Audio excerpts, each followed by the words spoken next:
Friends, welcome back. আজকে একটা দারুণ ব্লগ নিয়ে এসেছি। একটা ব্লগ মানে ক্লাসিক ব্লগ যেটাকে বলে। আজকে আমি সুযোগ পেয়েছি টাটা সুমো চালানোর।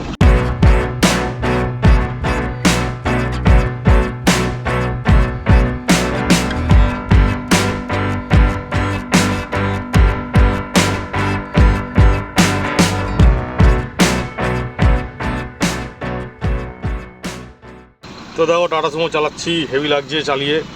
বহুদিন বাদে চালাচ্ছি, কারণ টাটা সুমো একটা ক্লাসিক গাড়ি, মানে অনুভূতি আলাদা ড্রাইভিংয়ের।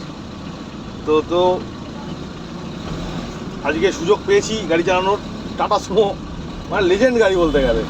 যত মানে এসইউভি লেভেলের যতই গাড়ি আসুক না কেন, টাটা সুমো কিন্তু একটা আলাদা মানে মর্যাদা আছে, এবং সেটা আগামী দিনে থাকবেও।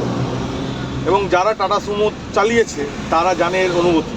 হয়তো এই গাড়িতে বিশাল কিছু মানে ইন্টেরিয়ার বা এক্সটেরিয়ার সেরকম লুকস নেই। এটা মানে কী বলবো, একটা কম্প্যাক্ট লুক এই গাড়ির মধ্যে আছে। সেই কারণে এখনকার দিনে যে মডার্ন গাড়ি, ধরো ফরচুনার বা এরকম ধরনের যে গাড়িগুলো মডার্ন, স্করপিও এন, এই সমস্ত গাড়িকে কিন্তু এই একটা গাড়ি আরামসে টেক্কা দিতে পারে। তবে এই গাড়ি কিছু নেগেটিভ সাইডও আছে। নেগেটিভ সাইডগুলো কী কী আমি তোমাদের বলবো। নেগেটিভ সাইডগুলো আগে রাস্তা দেখো, গাড়ি মানে এই ড্যাশবোর্ড থেকে এর ভিউটা কীরকম লাগে তুমি একবার দেখো। স্টিয়ারিং, গিয়ার অবস্থা ম্যানুয়াল গিয়ার, ঠিক আছে। গিয়ারের ওপরে এটা পোর্শনটা উড়ে গেছে, যেহেতু বললাম টাটা সুমো। তো টাটা সুমো মধ্যে বিশাল কিছু তুমি পাবে না, বিশাল ফেসিলিটিস পাবে না। র গাড়ি যেটাকে বলে, একদম শুধু গাড়ি একটা, ঠিক আছে। একদম র গাড়ি দেখো বস। এই গাড়িতে গাড়ির ফিলও পাবে, আবার বাস চালানোর ফিলও পাবে, আবার লরি চালানোর ফিলও পাবে। একটা অদ্ভুত গাড়ি টাটা বের করেছিল। এটার কিছু ডিসঅ্যাডভান্টেজও আছে, যেরকম ধরে নাও এই গাড়ির এসি, মানে আমি যে কটা টাটা সুমো চালিয়েছি, বেশিরভাগ টাটা সুমোরই এসিতে ডিস্টারবেন্স পাওয়া যায়। তো সেই ক্ষেত্রে এটা একটা সমস্যা। আর দুই নম্বরে যে শুনেছি নাকি এই গাড়িতে একটু মেনটেনেন্সের ব্যাপারটা একটু বেশি। এছাড়া তো গাড়িতে সেরকম মেকানিজম কিছুই নেই। ইঞ্জিন রয়েছে, ইন্টেরিয়ার তো বুঝতেই পারছো, খুব বেসিক ইন্টেরিয়ার রয়েছে, খুব বেসিক। দেখো এগুলো খুব বেসিক ইন্টেরিয়ার, খুব হ্যানো কিছু নেই। তো সেই ক্ষেত্রে খারাপ হওয়ার জায়গাটাও কম, যেহেতু মানে সেরকম যেহেতু ফিচার্স কম, তো সেই ক্ষেত্রে সেরকম কিছু খারাপ হওয়ার যে জিনিসও নেই। আর পুরনো একটা কথিত ব্যাপার আছে, যেটা কিনা হচ্ছে টাটা সুমো ঝুল মারে খুব। এই ঘটনাটা সত্যি, আমি নিজে এক্সপিরিয়েন্স করেছি। আমি যাচ্ছিলাম লং ড্রাইভে, তো আমার বন্ধু চালাচ্ছিল 100 ওপরে স্পিড উঠে গেছিলো। তো একটা বাম্পার আসার পর গাড়িটা যেভাবে ডিসব্যালেন্স হলো, তারপরে কিন্তু আর গাড়িটা একবার once the balance is gone, you will not be able to recover it. Balance একবার যদি হারিয়ে যায় তো গেল ব্যাটা, বুঝলে। তো এই একটা ব্যাপার আছে। টাটা সুমো চালাতে গেলে একটু পেশেন্স রেখে, একটু মানে কি বলে, একটু ধৈর্য রেখে তোমাদেরকে কিন্তু টাটা সুমো চালাতে হবে। আদারওয়াইজ টাটা সুমো যদি প্যাতরামো মারো তাহলে বস মুশকিল আছে খুব, ঠিক আছে। টাটা সুমো চালাতে গেলে টাটা সুমোর মতো করে চালাতে হবে। আদারওয়াইজ ছোট্ট একটা মিস্টেকের জন্য অনেক বড় গলতি হতে পারে। আর টাটা সুমো এত বড় গাড়ি হওয়া সত্ত্বেও, ডিজেল গাড়ি যেহেতু, এত বড় গাড়ি হওয়া সত্ত্বেও মাইলেজ কিন্তু টাটা সুমোর স্যাটিসফাইং মাইলেজ। দেখো রাস্তার মাঝখানে দাঁড়িয়ে আছে। ও দাদা, গল্পটা সাইডে গিয়ে করো। আর টাটা সুমোর কিন্তু আরেকটা বিশেষত্ব ব্যাপারও আছে। টাটা সুমোর সাউন্ড, যে গাড়ি চালানোর যে ইঞ্জিনের সাউন্ড, ঠিক আছে। মানে ধরে নাও তুমি যে 407 বা বাসের যেরকম ধরনের গাড়ি চালায় যে সাউন্ড হয়, যারা এরকম ধরনের লাউড সাউন্ড পছন্দ করে তাদের জন্য টাটা সুমো একদম আইডিয়াল গাড়ি। আর যারা অত্যাধিক সাউন্ড পছন্দ করে না, তার জন্য টাটা সুমো কিন্তু একটা ডেডলি অপশন। ভালো লাগবে না। এর স্ক্রিনটা দেখো জাস্ট, মানে যে মানে সামনে যে উইন্ড স্ক্রিনটা রয়েছে সেটা কতটা বড়, মানে ভিজিবিলিটির কিন্তু পুরো।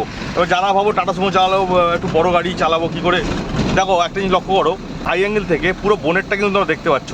মানে লেফট সাইডে যদি কর্নার চেক করো তাহলে দেখো পুরো দেখা যাচ্ছে কিন্তু বোনেটটা। তো টাটা সুমো যারা চালায়, যারা ভাবো যে ভাই টাটা সুমো এত বড় গাড়ি এবং টাটা সুমো চালাতে গেলে আলাদা রকম হিসাব লাগবে, হ্যাঁ অবভিয়াসলি হিসাব লাগবে, ফ্যাট গাড়ি যেহেতু একটু।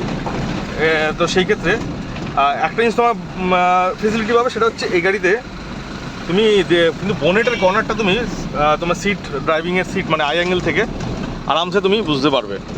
তো সেই ক্ষেত্রে কোনো কার্ভ যদি হয়ে থাকে তো কার্ভের ক্ষেত্রে তোমার কাট মারার জন্য কিন্তু সুবিধা হবে। ক্লাসিক গাড়ি, বাস ক্লাসিক গাড়ি। টাটা সুমো মানে ক্লাসিক, একদম দুর্ধর্ষ এক্সপিরিয়েন্স। যারা টাটা সুমো চালিয়েছো তারা জানো টাটা সুমো চালানোর কি মজা। হ্যাঁ, মানে একটা ম্যান, মানে হচ্ছে মাস্কুলিন ব্যাপার একটা always. A few moments later. So friends, মোটামুটি ধরে চলো 30 মিনিট, হ্যাঁ প্রায় আধা ঘন্টার উপরে হয়ে গেল আমি গাড়ি চালাচ্ছি, টাটা সুমো ড্রাইভ করে যাচ্ছি। এবার আমাকে 30 মিনিট আগে ফুটেজে দেখলে আর এখনের ফুটেজে দেখো, মানে কিছু ডিফারেন্স তো নিশ্চয়ই বুঝতে পেরেছো। ডিফারেন্সগুলো কি সেগুলো তোমাদেরকে বলছি। আমি যে কথাটা প্রথম গাড়িতে ওঠার সঙ্গে বলেছিলাম, টাটা সুমো একটা মারাত্মক লেভেলের মাস্কুলিন গাড়ি। সত্যি কথা বলতে গেলে প্রচুর হিউম্যান এফোর্ট লাগে তবে কি এই গাড়ি মুভ হয়। বিশেষ করে যখন তুমি কোনো কনজাস্টেড এরিয়াতে যাবে, ঠিক আছে, যেখানে ট্রাফিক আছে, সেসব জায়গায় গাড়িকে পাস করা মানে কোই বাচ্চা কা খেল নেই। কারণ গাড়িতে যেহেতু মানে ফ্যাট, তো সেই ক্ষেত্রে তোমার স্পেস প্রচুর লাগে। আর যেহেতু এতে গিয়ার ফাংশন থেকে শুরু করে স্টিয়ারিং ম্যাক্সিমামটাই একটু বেশি রকম জোর অ্যাপ্লাই করতে তবে গিয়ে এই গাড়ি মুভ করা যায়।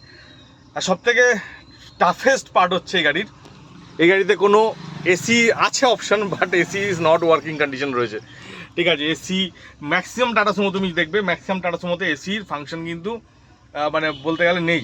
এসি রয়েছে কিন্তু এসি চালাবে দেখবে হাওয়ার হচ্ছে, ইভেন হয়তো ব্লোয়ারও কাজ করে না, এরকম প্রচুর টাটা সুমো রয়েছে। তো এটাও একটা ওরকমই কেস।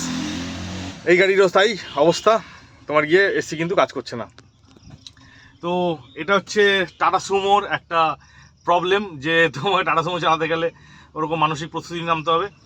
যে কারণে আমি দেখো এমনিতে হিউমিড ওয়েদার বাইরে অবশ্যই এটাও মানতে হবে, কিন্তু প্রচুর এফোর্ট দিতে হয় তবেই গাড়ি চলে। আমি প্রায় 1 ঘন্টা ধরে গাড়িটা চালাচ্ছি, 1 ঘন্টা পরে আমার বুঝতেই পারছো এরকম অবস্থা, ঠিক আছে। তাতে বলো যে গাড়ি মানে কি বলবো, টাটা সুমোর মজাটা একটু আলাদা লেভেলেরই মজা।